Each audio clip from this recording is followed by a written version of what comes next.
Aisyah nampak kebahagiaan tu kat muka Zaril. Aisyah dah tak nak ganggu dia lagi balik. Bercerai ini adalah jalan mudah yang paling dibenci oleh Allah. Tapi perceraian tu dibenarkan dalam Islam untuk suami isteri yang gagal dalam rumah tangga. Kalau dengan cara ini Aisyah ingat boleh buat Aisyah tenang, teruskanlah. Tapi Walid tetap tak redha. Kenapa jalan ni juga yang awak pilih? Mungkin cara saya salah. Tapi sekurang-kurangnya saya dah jalankan tanggungjawab saya sebagai isteri awak. Awak cakap awak nak ubah saya.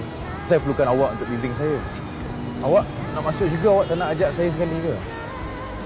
Saya tahu saya bukan suami yang baik. Tapi lepas awak datang dalam hidup saya nampak syurga saya dalam mata awak. Manusia semua tak lari dari buat kesilapan. Tapi hidayah Allah tu tetap ada.